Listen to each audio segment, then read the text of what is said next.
Облыс аумағында былтырғы жылдың басынан бастап қызылшаға күдікті 403 жағдай тіркелсе, оның 254 расталды. Желтоқсан айында сырқаттанушылық деңгейі 1,5 есеге 47-ден 168 жағдайға дейін өсті. 2024 жылдың алғашқы жетісінде қызылшаны 13 адам жұқтырып үлгерген. Ауруға шалдыққандардың дені Петропавл қаласының тұрғындары. Вирус негізінен 14 жасқа дейінгі балаларда тіркеліп 91 жағдайды құрап отыр. Олардың жартысынан көбі 4 жасқа дейінгі балалар.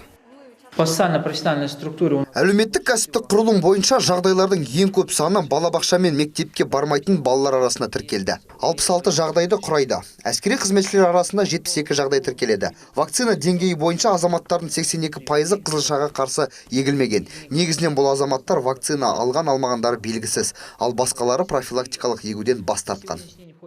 Мамандар әскери институттағы жағдайды бақылау ертеңгі күні аяқталады дейді. Жалпы облыс бойынша емдеуге жатқызу үшін 180-нен астам төсек орын дайындалған. Қазіргі таңда 32 адам стационарлық ем қабылдап жатыр. Олардың 23-і балалар. Айта кетерлік жайт, қызылшаға қарсы вакцинаны тек 2 бала алыпты. Өткен аптада 6 адам емдеуге жатқызылды, оның 5-еуі бала, 1-еуі ересек, 2 адам ауруханадан шығарылды. Бүгінгі таңда 2 ересек адам. Қызылша диагнозы зертханамен расталып стационарға емделіп жатқан пациенттер 5-еу, амбулаторлық емделіп жатқан 37 пациент, олардың ішінде 15 бала, 15 бала, қалғандары ересектер, жүкті әйелдер ішінде жоқ.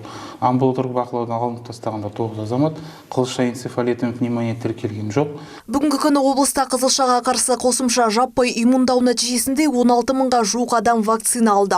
Оның ішінде 6 айдан 11 айға дейінгі 1678 бала, 2-4 жастағы 10.980 бала және 1900-дан астам медицина қызметкері бар. Мамандар денсаулыққа салғырт қарамай екпе алуға шақырады. Ауру ауыр түрде өтетін болса, соңы тіпті өлімге әкеліп соғуы мүмкін. Мамандардың айтуынша, қызылша әсіресе балалар арасында тез таралады. Қызылшаға шалдыққан бала ауруды 1-ден 18 балаға дейін жұқтыра алады. Оның асқынулары өте әртүрлі болып есептеледі. Ол конъюнктивит деген ауруды білесіздер, көз ауруы, отит деп аталады, ол құлақтың ауруы.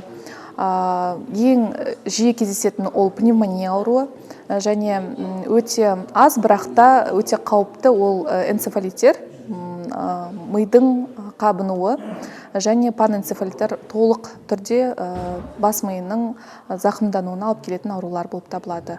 Айта кетерлік жайт, былтырғы жылы облыс аумағында қызылшаның 1-1 жағдайы тіркелмеген еді. Бұдан бөлек облыста ЖРВИ мен сырқаттанушылықтың өсуі байқалады. 2023-2024 эпидемиялық маусымның 1 қазаннан 4 қаңтарына дейін жіті респираторлық вирустық инфекцияның 48.562 жағдайы және А типті тұмаудың 1 жағдайы тіркелді. Жұқтырғандардың ең көп саны 14 жасқа дейінгі балалар.